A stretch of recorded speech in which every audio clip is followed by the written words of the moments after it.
Well, it's electric picnic weekend and festival lovers will have their tents pitched, their glitter on and they're ready to experience all that the festival has to offer. Yes, but what about the food? Laura's standing by with a look at some of what's on the menu. What have they got down there, Laura? Plenty of food, guys, available at Electric Picnic all weekend. Now, the weather's holding up outside.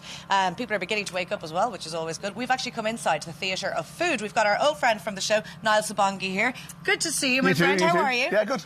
Now, we've come in here because you've managed to have a working kitchen in the middle of a field, essentially. What a good odds, man. yeah. And you're going to be later on giving a great demo, but at the moment we're going to learn how to make a poke bowl, I believe. Exactly, yeah. OK, so tell me, what is a poke bowl? So a poke bowl is a traditional Hawaiian seafood bowl, effectively. It's kind of like almost like a deconstructed sushi bowl.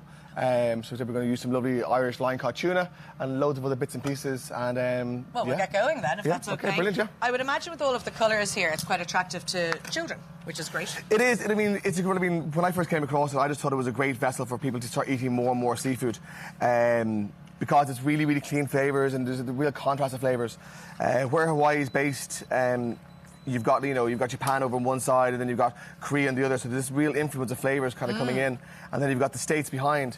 So tell us what we have there. So this is just some quinoa. So like for a base, you could use anything. You could use from quinoa to your sushi rice, or to lettuce, or to leaves, or to. You don't find that quinoa is sometimes a bit bland, a bit tasteless, or is that what you need? Well, it can be. It's nice texturally. It's nice, and when you're eating with the fish and you're eating like we've got loads of other little bits and pieces there. So texturally, it's lovely in the mouth to kind of eat. And sometimes you do need that bland base, especially if the other flavours are quite rich.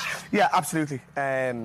So tell us about this. So this is a little bit of tuna. So instead of me butchering up this big monster here. I know, I came in and I saw that, I have to say. Yeah, it's amazing because so many people don't realise that these tunas swim in our waters. Incredible, we can call them kind of Irish tuna, but in fact they're kind of so fresh creatures of the ocean. So this is just some tuna. So you could use tuna, you could use salmon, you can use cod, you can use any fish really at all. OK, and obviously raw seafood's not for everyone, but what do we need to keep in mind when we're buying it? Buying it, buy it from a fishmonger, not from a pre-pack, so you know exactly where it's coming from and how long it's been there. This is a little bit of soy sauce. OK. And that's really it. If you go to a good fishmonger, you're fine. Let them know that you're looking for sashimi grade. There's a little bit of sesame oil, which is very kind of traditional. OK, sashimi grade, which means absolutely perfectly fine to eat raw. Yeah, absolutely.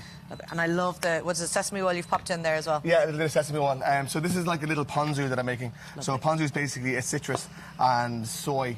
So I'm going to use a little bit of lemon and a little bit of lime. Now, the last time we met, we were sucking and shucking our oysters live on air, which was fun. Which was fun. It was interesting, wasn't it? This is going to be much easier to eat, I'd imagine. Much easier to eat. I am going to give you chopsticks, though, because I can't make that. I can't make that easy for you.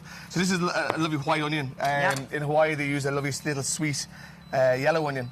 So we're going to use a white onion here, so a little sweet onion is lovely. OK. Do you find this poke dish is popular in your restaurants? Do you serve it? Down on Caper Street, Claw Poke on Caper Street, this is, I suppose, our signature dish down there. Sure. And it's just that kind of great, really, really healthy. It's clean eating without being clean, if you know what I mean. Yeah. Still very flavoursome. Really, really flavoursome. Yeah. And you don't feel stuffed. No, it's something that you can bring into the office.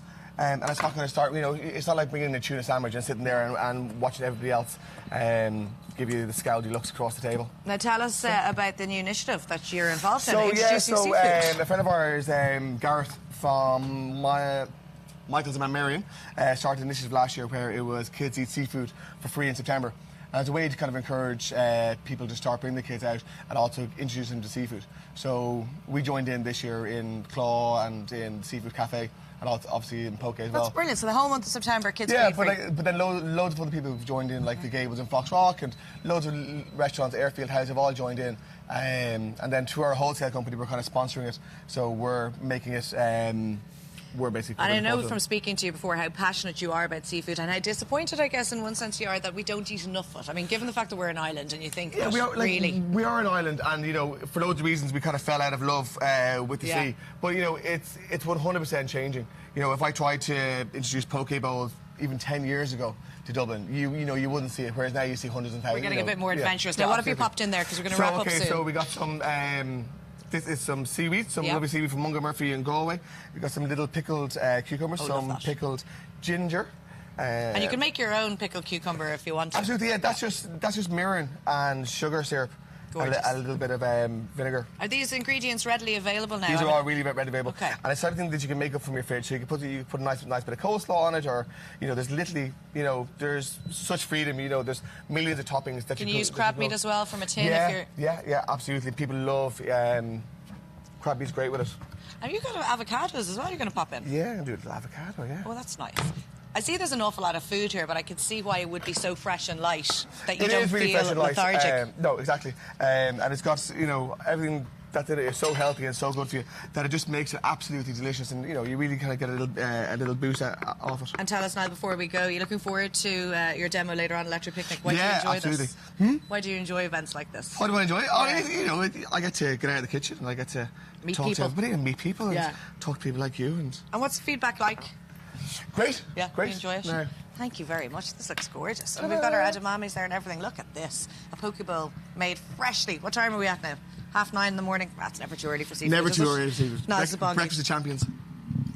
Oh, beautiful. You like Niall, it? thanks so Awesome. much. Best You're luck welcome. later on.